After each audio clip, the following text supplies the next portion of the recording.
Have you ever wondered what happens to the big, purple, teardrop-shaped flower at the end of a banana bunch? Today, we're going deep inside a traditional, old-school factory to uncover the secrets of processing banana blossoms.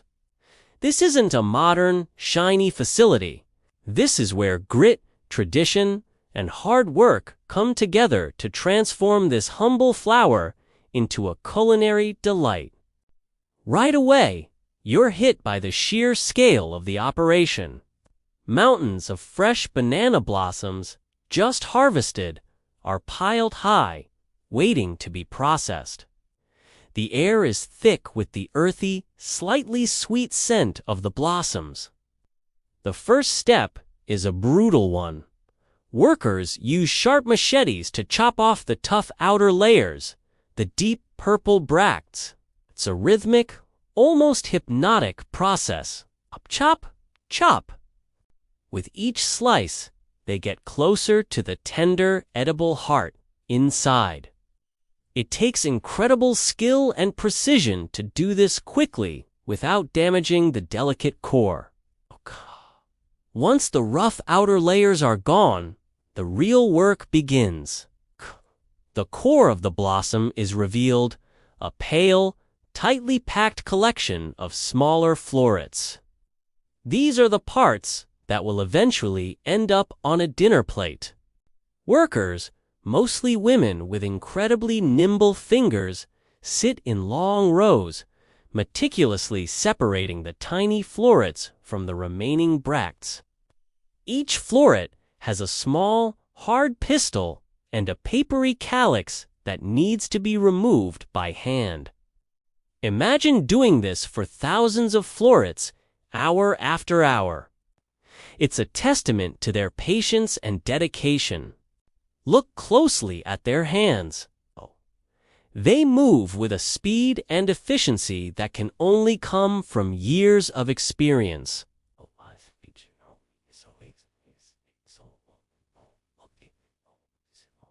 Muscle memory. This manual cleaning process is what makes the final product so special. It ensures that only the most tender and flavorful parts of the blossom make it through. In a modern factory, machines might try to replicate this, but they could never match the delicate touch of a human hand. After the florets are cleaned, they are immediately dropped into large tubs of water. This is a crucial step. Banana blossoms oxidize and turn brown very quickly when exposed to air, much like an apple or an avocado. The water, often mixed with a bit of acid like lime juice or vinegar, prevents this discoloration, keeping the florets a beautiful, creamy white color. You can see the water turning cloudy as it washes away the sap from the blossoms. The workers are constantly stirring the tubs to make sure every single floret is submerged. The next stage involves blanching. The cleaned florets are transferred into huge vats of boiling water for a short period. This quick dip serves multiple purposes. It cleans them further, softens their texture just slightly, and deactivates the enzymes that cause browning and spoilage. After a few minutes in the hot bath, they are quickly scooped out and plunged into cold water to stop the cooking process. This hot then cold treatment is key to preserving their crispness. Now, it's time for brining and canning, the final steps to preserve the banana blossoms for a long shelf life. The blanched florets are packed tightly into cans. A worker then pours a prepared brine solution, usually just salt, water, and a bit of citric acid over them, filling the can to the brim.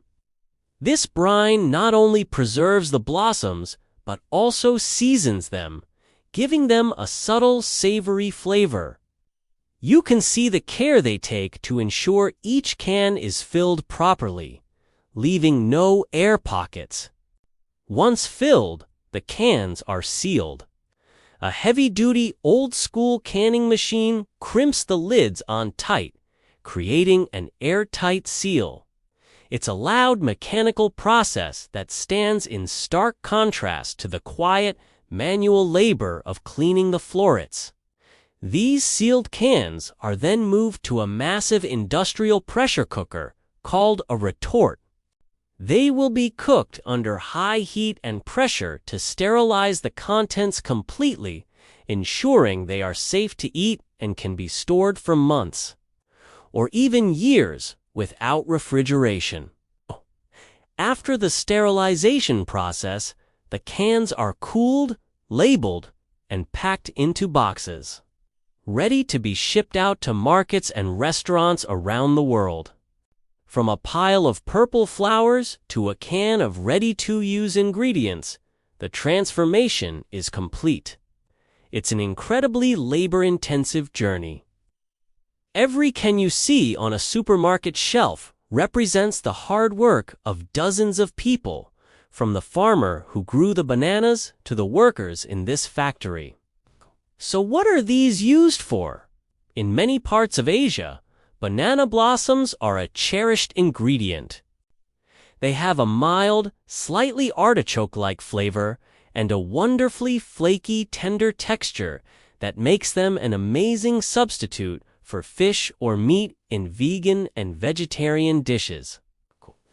You can find them in stir-fries, curries, salads, and even as a pulled pork alternative. They soak up flavors beautifully, making them incredibly versatile in the kitchen. Watching this entire process, you can help but feel a deep respect for the people who do this work day in and day out. It's a reminder that before our food gets to our plate, it often passes through many hands.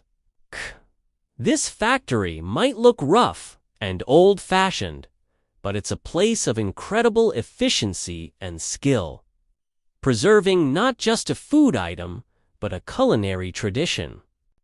The next time you see canned banana blossoms, you'll know the amazing story behind them. Thanks so much for joining me on this incredible factory tour. It's always amazing to see how our food is made. If you enjoyed this video, don't forget to give it a thumbs up and subscribe for more behind-the-scenes adventures. See you in the next one. Ever wondered how those delicate banana blossoms you see at the market are prepared? Let's take a look inside a traditional, old-school processing factory where everything is done by hand. The journey starts with heaps of fresh banana blossoms, each one needing to be peeled layer by layer. It's a surprisingly tough job, and you can see the workers' hands are stained from the natural sap. They expertly slice and dice the core, which is the most prized part. Then, the chopped blossoms are immediately tossed into saltwater baths to prevent them from turning brown. This place is a whirlwind of rhythmic chopping and splashing, a true testament to the hard work that goes into bringing this unique ingredient to our plates. It's fascinating to see the raw, hands-on effort behind our food. Thanks for watching, and don't forget to subscribe for more behind-the-scenes looks.